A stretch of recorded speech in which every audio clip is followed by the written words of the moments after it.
Well, here now is Bill McGurn, Wall Street Journal columnist, and he's also a Fox Business contributor. Bill, I cannot believe I'm sitting here talking to you once again about the prospect of these schools going remote. It seems like if there's one thing we could all agree on over the last couple years, it's that closing schools was a disaster. And yet in Chicago and elsewhere, Bill, we're talking about it again. Your thoughts?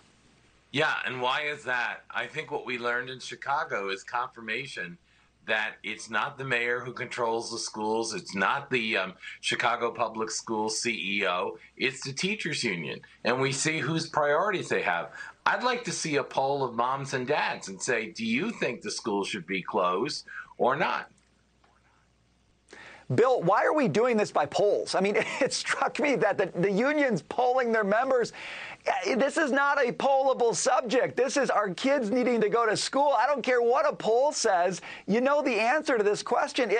Bill, what it says to me is we've got our method of dealing with this COVID crisis so backward that we're using polls instead of using common sense and that word we like to throw around, science. Bill, what are we doing with these polls?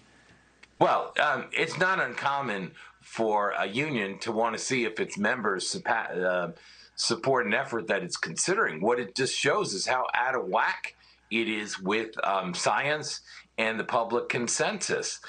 Again, most people have concluded closing schools is a bad idea. A lot of schools in Europe stayed open throughout all of this because it's relatively lower risk and so forth. And again, we see who's the boss. And this isn't going to change until we introduce more school choice and accountability into the system so that public schools once again are accountable to the public. Yeah, the problem is so much of our money is trapped. If the money follows a student, you get a different result. If it follows the union, you get exactly this. Bill, while I have you here, I got to get your take on this because I know this one's close to your heart. A Hong Kong pro-democracy media outlet known as Stand News was raided and shut down by police. Multiple staff members were arrested on suspected, quote, seditious publication offenses.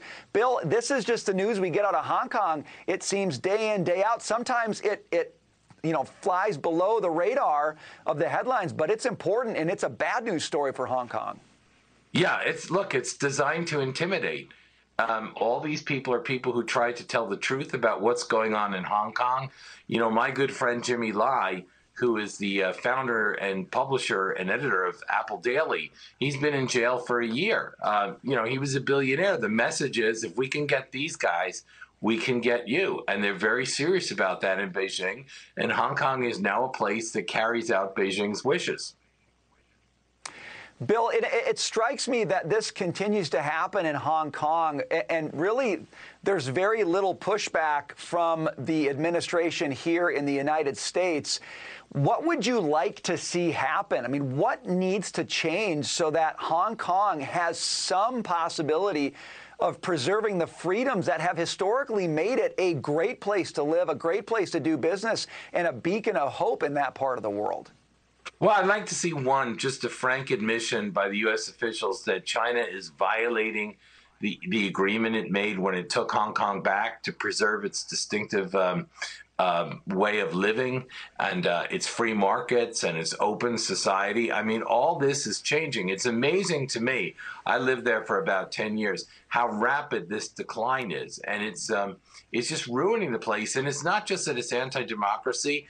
You know, when businesses see this, that you can go in and raid a business, you have to wonder, is this the place I really want to invest in?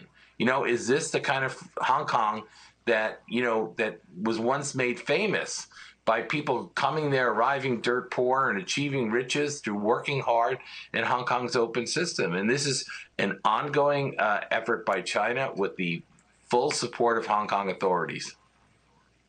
You know, you make a great point, Bill. The decline has been shockingly rapid. It's a great reminder that when you let totalitarianism take root, the negative changes can come quicker than you can possibly imagine. Bill, we got to leave it there, but I really appreciate your time today. Thanks for joining us.